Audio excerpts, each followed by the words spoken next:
Jadi sebelum memilih kos-kosan ada hal-hal yang harus kalian perhatikan dan kalian cari tahu dulu nih. Yang pertama adalah masalah pembayaran. Karena nggak semua kos-kosan itu bayarnya 1 bulan, karena banyak kos-kosan yang justru nerapin sistem pembayarannya itu per semester atau per 6 bulan. Bahkan ada kos-kosan yang nerapin pembayarannya itu per tahun, jadi kalian harus bayar per tahun. Justru malah yang rawan ini tuh yang per 6 bulan atau yang per 1 tahun.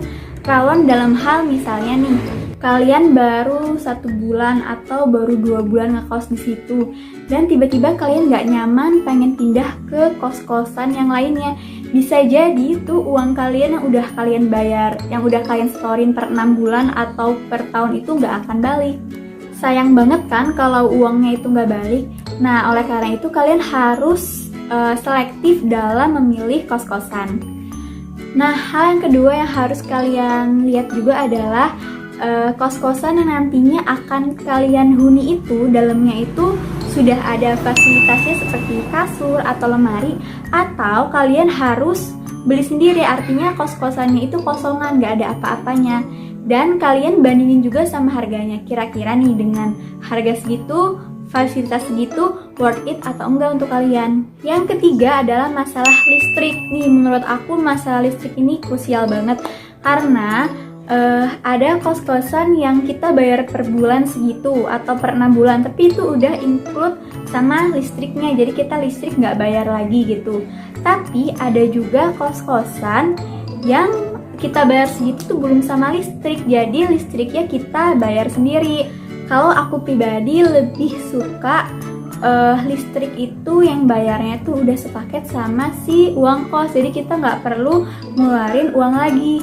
Karena menurut pengalaman aku selama beberapa kali pindah kos-kosan itu, jadi aku pernah ngekos di kosan itu yang listriknya itu kita bayar sendiri. Jadi kebetulan aku ngekos di lantai 3, jadi si tokennya itu ada 1 token dipakai seluruh lantai 3, dan lantai 3 itu ada 5 kamar, dan kita kan nggak tahu ya pemakaian per orangnya itu segimana. Ada orang yang mungkin boros, ada orang yang mungkin hemat, tapi kita harus iuran bayar listrik dengan jumlah yang sama. Menurut aku itu nggak adil, dan nggak enaknya itu kalau misalnya nih jatah kamar A yang bayar listrik, cuman penghuni kamar A lagi pulang atau lagi pergi kemana, orangnya nggak ada, otomatis yang ngisi token itu kan kita, karena kita yang ada di kosan itu. Jadi menurut aku kurang adil aja dan kurang efektif.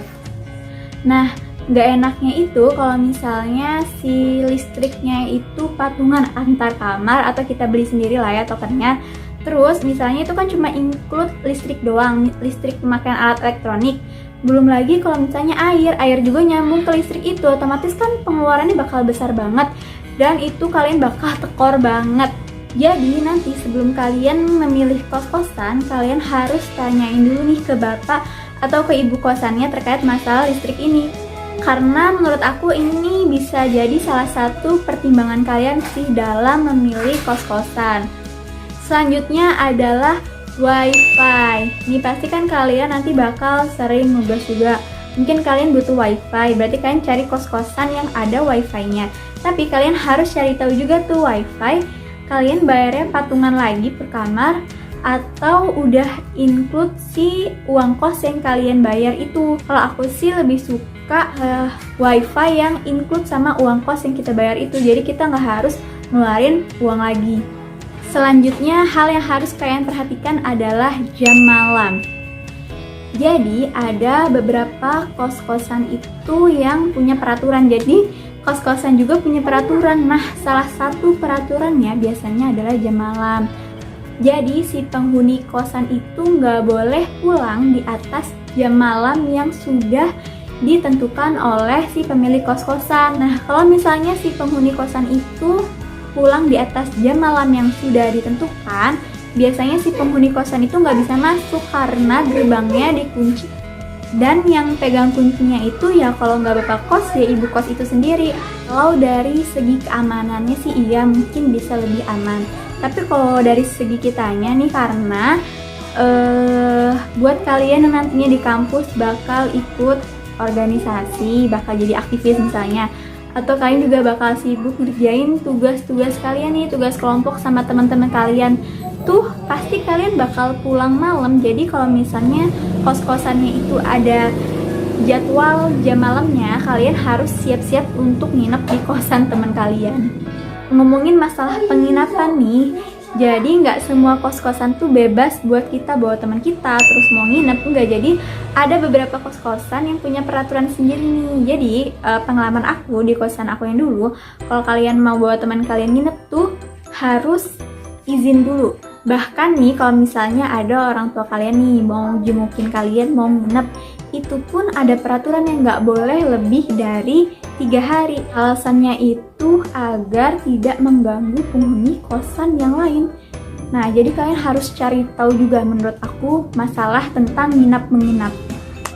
Selanjutnya adalah masalah jarak ke tempat kerja kalian atau ke kampus kalian. Apakah dekat, apakah jauh, apakah bisa dengan berjalan kaki, atau kalian harus naik kendaraan dulu agar sampai ke tujuan kalian. Nah, ini juga harus diperhatikan tuh. Biasanya kalau di lingkungan kampus itu makin deket sama kampus tuh biasanya lebih mahal. Nah, kalian harus pintar-pintar juga nyari kos-kosan. Kalau kalian mau deket, kalian bisa cari yang deket dengan harga yang sesuai dengan budget kalian.